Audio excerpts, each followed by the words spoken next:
있고 사실 뭐 다른 병원의 경우에서는 그냥 무조건 하는 곳들도 많으니까 혹시 후 관리는 어떻게 하는 게 좋은지 살짝 말씀해 주실 수 있을까요? 치열 수술하고 나서 관리 이제 연고하고 자욕인데요. 네. 그러니까 저는 이제 이 질문을 그렇게 말씀드리고 싶어요. 자욕, 연고, 약 이 세 가지. 결국 변이 딱딱하게 나오면서 찢어지는 경우가 많기 때문에 변을 안 딱딱하게 하는 약을 드시는 거죠. 그리고 체질 때문에도 좀 당겨지면서 찢어지는 경우도 있기 때문에 체질 약도 드시고요. 그다음에 연고. 사실 특정 회사 연고라서 뭐라고 얘기하기는 그렇지만 뭐 외국에서 들어온 연고도 직수입한 연고도 있고 하니까 몇 개 있거든요. 그 연고를 쓰시면 굉장히 좋아지는 경우가 많아요. 그래서 연고. 세 번째는 이제 좌욕이죠, 좌욕. 제가 자욕을 여러 번 말씀드렸고 좋은 습관이라고 말씀드렸는데 자욕을 하시면 혈액순환이 좋아지면서 상처 회복이 빨라요. 그래서 자욕을 꾸준히 하시는 것도 굉장히 좋고요. 그다음에 마지막으로는 치열의 원인을 해결하는 거. 치열의 원인을 해결해야 됩니다. 설사, 변비 그런 것들을 좀 해결해 주시면 치열이 좋아지는 경우가 되게 많습니다. 여기 지금 졸려서 여기 들어오셨다는 분이 계세요. 아유, 참 합격해 드리겠습니다. 여러분들의 똥꼬를 책임지겠습니다. 네. 잠이 확 깨셨죠? 확 깨셨을 것 같아요. 여기 대차 대조표님께서 변비도 없는데 항문이 매일 찢어져요. 원래 항문이 좁은 사람도 있나요? 라고 하셨어요. 대차 대조표 너무 어려운 닉네임이 되게 특이하세요. 회계 쪽에 일을 하시네요. 그런가 대차 대표 문제는 아세요? 대충 하죠. 대충 아세요? 문과라 그러셨죠. 네, 좋습니다. 항문 좁은 사람 물론 있죠. 항문 좁은 사람 물론 있고요. 치열로 고생하신 분이 오셔서 이런 질문 되게 많이 하세요. 자기는 항문이 좁아서 그런 거 아니냐. 근데 실질적으로는 우리가 항문 수술을 하지 않는 한은 좁아지는 경우가 잘 없어요. 결국 뭐냐면 관략근에 힘이 센 사람은 있어요. 관략근의 근육에 힘이 센 사람은 항문이 좀 좁다고 느껴지거든요. 그래서 관략근 힘이 세서 그래서 치열이 좀 잘 생기는 경우도 있어요. 근데 의외로 관략근의 힘은 세지 않은데 치열이 생기는 경우도 의외로 있어요. 어떤 거? 오른쪽인데요. 그렇게 생기는 경우도 있다고. 그런 그러니까 경우도 제가 하고 싶은 얘기는 치열이 있다고 해서 관략근 힘이 다 센 건 아니에요. 그래서 제가 수술을 잘 안 하는 이유가 뭐냐면 이 관략근을 째는 수술을 한다고 그랬잖아요. 관략근의 힘, 그렇지. 관략근 힘이 센 분들은 조금 째도 괜찮아요. 근데 관략근 힘이 정상이거나 관략근의 힘이 약한데 치열이 생겼다고 해서 째면 안 된다는 거예요. 정말로 치열 수술이 필요하면 관략근의 항문의 압력을 체크하는 검사를 해야 돼요. 그런 검사가 있거든요. 안에 넣어가지고 튜브를 넣어서 힘주라, 뭐 이렇게 빼라 이렇게 해가지고 항문 압을 측정하는 검사가 있어요. 항문압 검사라고.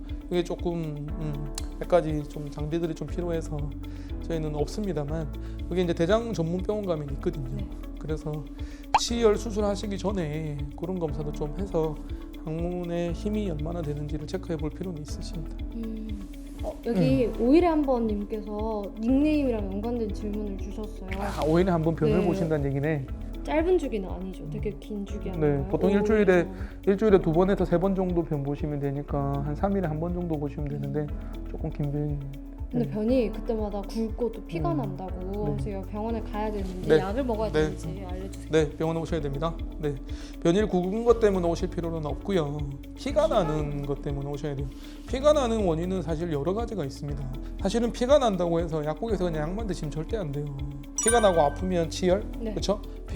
피가 나는데 안 아프면 치질 이렇게 얘기한단 말이에요. 근데 그것만 가지고 판단하면 안 돼요. 자, 피가 나는 이유가 치해하고 치열만 있을 것 같아요? 아니죠. 아니에요. 암도 있어요. 대장암도 있다고요. 제가 제일 안타까운 게 그런 거예요. 심지어 인터넷에 물었더니 의사가 답을 해줬대요. 자기는 치질이니까 약국에서 치질 약 사 드시라고. 근데 그걸 막 인터넷 상으로만 알 수 상담해 주는 사람이 있어요. 요즘에는 네이버 지식인 이런 거 있잖아요. 와 해주고 의사가 답변을 해주는 거죠. 근데 그거 이제 믿고 치질인 줄 알고 약국에서 치질 막 드신 거예요. 근데 그분은 저희 병원 오셔서 제가 딱 손가락 넣어보는 순간 그분은 직장암이었거든요. 그런 경우도 있어요. 그래서 피가 난다고 할 때는 꼭 병원에 내보내고 그리고 그 5일에 한 번 변을 보는 거는 이상한 거거든요. 그러면 변비의 원인을 찾아야 돼요. 정말로 식이습관이나 생활습관 때문에 생기는 변비인지 아니면 기능적인 문제 때문에 생기는 변비인지 아니면 대장에 해부학적인 문제가 있어서 생기는 변비인지를 확인하셔야 되는 거예요.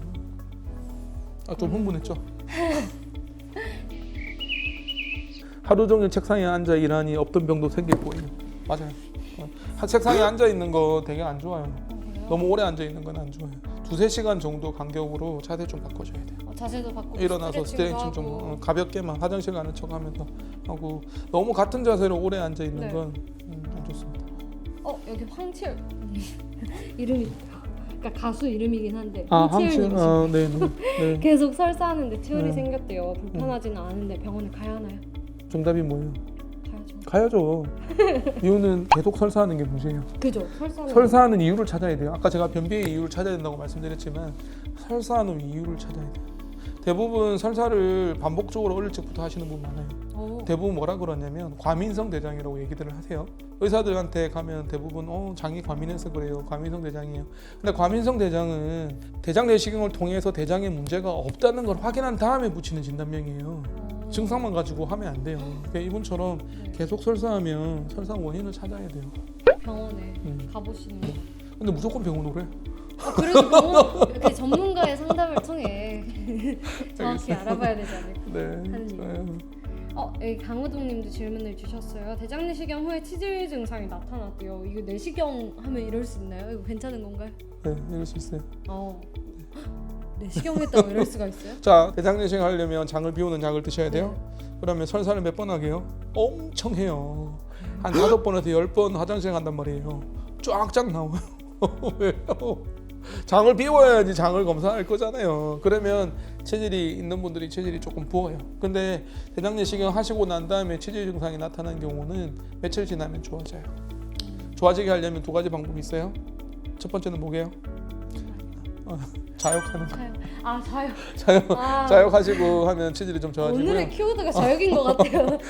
기승전 자욕. 자욕이라고 그다음 말씀드리면 두 번째는 될것 같은데. 연고 좀 바르면 되겠죠. 그래서 저희 장편외과는 대장 내시경 하신 분들한테 연고 드려요. 하루 정도치 연고를 따로 드리거든요. 그래서 그거 쓰시라.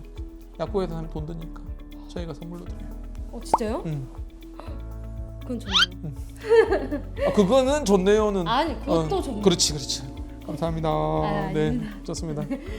자, 그럼 조금만 쉬고 돌아오겠습니다. 잠시만 기다려주세요.